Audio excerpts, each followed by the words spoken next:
محترم ناظرین، السلام علیکم ورحمۃ اللہ وبرکاتہ۔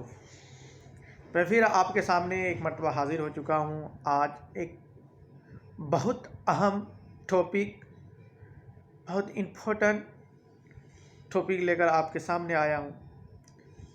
ناظرین، آج مسلمان طرح طرح کی مصیبتوں اور پریشانیوں کا سامنا کر رہا ہے۔ اس کا چند ریزن ہے کہ آج اللہ کی مدد مسلمانوں پر کیوں نہیں آتی؟ اللہ کی مدد کہاں چلی؟ صرف اور صرف اس کا ریزن یہ ہے کہ ہم لوگ نبی کے بتائے ہوئے راستے پر چلنا چھوڑ دیا ہے۔ بلفظ دیگر یوں کہہ لیں کہ نبی نے جس راستے کو بتایا، جس راستے پر چلنے کی دعوت دی، اس کو ہم آج پسند نہیں کر رہے ہیں، بلکہ اس کے اپوزٹ یعنی اس کے مخالف راستے پر چلنا ہم پسند کرتے ہیں۔ تو بتائیے، جب ہم اپنے نبی کی بتائی ہوئی باتوں پر چلنا چھوڑ دیں تو مصیبت تو آنی ہی ہے۔ مصیبت نہیں آئے گی تو کیا آئے گی؟ حضرات، آج ہم صرف زبان سے کہتے ہیں کہ مسلمان ہیں، لیکن ریئلٹی یہ کہتی ہے، حقیقت یہ بیان کرتی ہے کہ ہمارا دل میں وہ مسلمان نہیں ہے، ہمارا دل میں اسلام نہیں ہے۔ قال النبی صلی اللہ علیہ وسلم المسلم من سلم المسلمون من لسانہ و یدہ۔ نبی کریم صلی اللہ علیہ وسلم فرماتے ہیں کہ مسلمان وہ ہے جس کے ہاتھ اور زبان سے دوسرے مسلمان سلامت رہے۔ لیکن آج ہم بتائیں کہ آج ہم کو جتنا ایک غیر مسلم سے ڈر نہیں ہے، اس سے زیادہ ایک مسلمان سے خوف اور ڈر پیدا ہو چکا ہے۔ ایک مسلمان دوسرے مسلمان کے خون کے پیاسے ہیں۔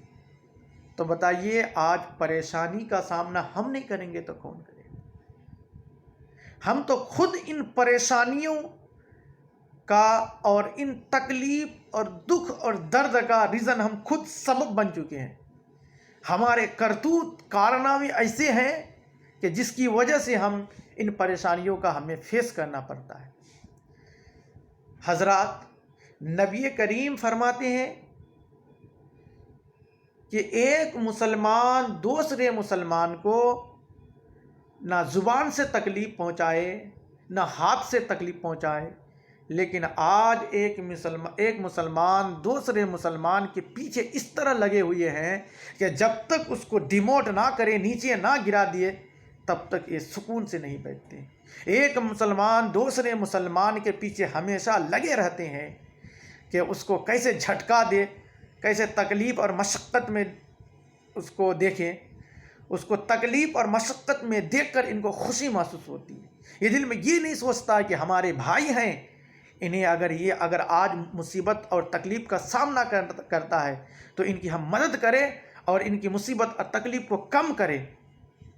یہ ان کی سوچ نہیں ہے، مسلمانوں کی یہ سوچ نہیں ہے، یہ فکر نہیں ہے، بلکہ اکثر یہ سوچتے ہیں کہ دوسرے کیسے گر جائے اور میں کیسے اٹھ جاؤں، میں کیسے بلند ہو جاؤں اور دوسرا کیسے پست ہو جائے۔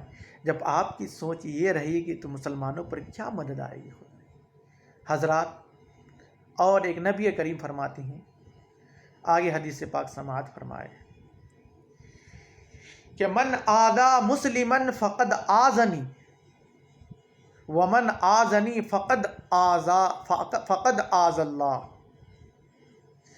کہ جس نے کسی مسلمان کو تکلیف پہنچایا، ایذا پہنچایا، تحقیق کہ اس نے مجھے ایذا پہنچایا، اور جس نے مجھے ایذا پہنچایا، تحقیق کہ اس نے خدا کو ایذا پہنچایا۔ کتنی افسوس کی بات ہے، آج ہم مسلمانوں کو تکلیف پہنچا رہے ہیں، تو اس سے کیا ہوتا ہے کہ ہم نبی کو تکلیف پہنچاتے ہیں۔ جس نبی نے اپنی پوری زندگی محنت و مشقت کی، تکلیف کا سامنا کیا صرف ہماری خاطر، آج اس نبی کو ہم تکلیف پہنچا رہے ہیں۔ ہمارے نبی نے خود فرمایا جس نے کسی مسلمان کو تکلیف پہنچا اس نے مجھے تکلیف پہنچائی، اور جس نے مجھے تکلیف پہنچا اس نے خدا کو تکلیف پہنچائی۔ تو بتائیں اس نبی کو ہم تکلیف پہنچاتے ہیں، پھر کیا ہوتا ہے آگے؟ پھر اس نبی کو جس نے تکلیف پہنچایا اس نے خدا کو تکلیف پہنچایا۔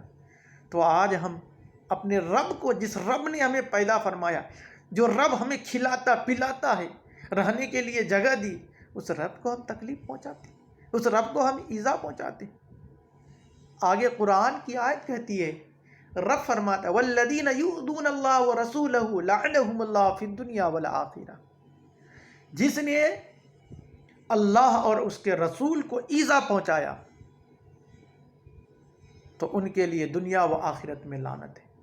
تو بتائیے آج مصیبت اور پریشانی کا سامنا ہم نہیں کریں گے تو کون؟ ہمیں نہیں کرنا پڑے گا تو کنہیں کرنا پڑے گا؟ آج ہم اپنے کرتوت اور برے کاموں کی وجہ سے ان پریشانیوں کا سامنا کرنا پڑ رہا ہے۔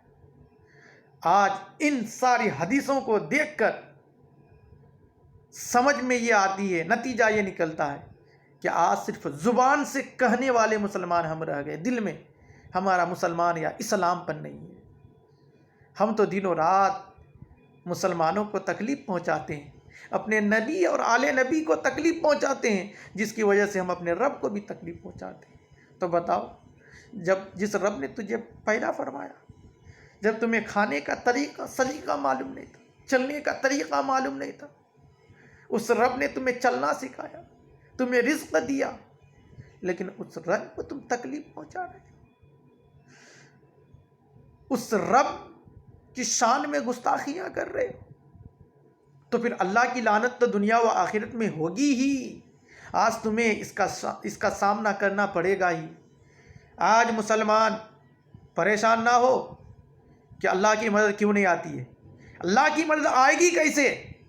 تمہارے کرتوت، تمہارے برے کام ہی ایسے ہیں، اور تم کہتے ہو اللہ کی مدد نہیں آتی ہے۔ جب تم خود خدا کو بھول گئے ہو تو اللہ کی مدد کہاں سے آئے گی؟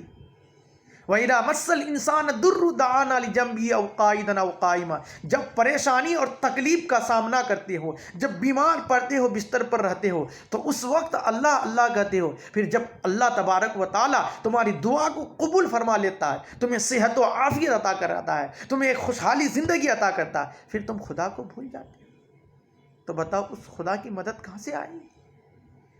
آج میرے مسلمان بھائی، آج اپنے آپ کے اندر جھانک کے دیکھیے کہ ہمارے اندر کتنی غلطیاں، کتنی خامیاں، کتنی کوتاہیاں ہیں۔ دوسرے کو مت دیکھیے۔ آج یونٹی کی ضرورت ہے، آج ایک کمبینیشن کی ضرورت ہے، آج ایک کنکارڈ کی ضرورت ہے۔ آج ایک دوسرے مسلمان کی مدد کی ضرورت ہے، آج ہاتھ سے ہاتھ رکھ کر چلنے کی ضرورت ہے۔ آج اگر کوئی مسلمان بھائی پریشان حال ہے، دقت میں، پریشانی میں ہے، تو ان کی آج مدد کرنے کی ضرورت ہے۔ آج سمجھیے، آپ کے بھائی ہیں، اگر آپ تھوڑی سی مدد کر دیں گے تو آپ کا کچھ نہیں جائے گا، بلکہ اس بیچارہ کا بھلا ہو جائے گا۔ حضرات، میں آپ سے پھر یہی مؤدبانہ گزارش کرنا چاہوں گا، میں ریکویسٹ کرنا چاہوں گا کہ آج آپ اپنے آپ کو نبی کے بتائے ہوئے راستے پر چلنے کی کوشش کیجیے، اور ایک دوسرے مسلمان کے ساتھ مل جل کے رہیے، آپس میں اتحاد اور اتفاق رکھیے، ایک یونٹی رکھیے، ایک کمبینیشن رکھیے، تاکہ ساتھ ساتھ مل کر جائے۔ اگر آپ ساتھ مل جائیں گے، ایک ہو جائیں گے، نیک ہو جائیں گے، تو پھر کوئی مائی کا لال کی طاقت نہیں ہے کہ کسی مسلمان پر کوئی انگلی اٹھا کر دکھائے۔ بس میں اپنی تقریر کو یہیں ختم کرنا چاہتا ہوں۔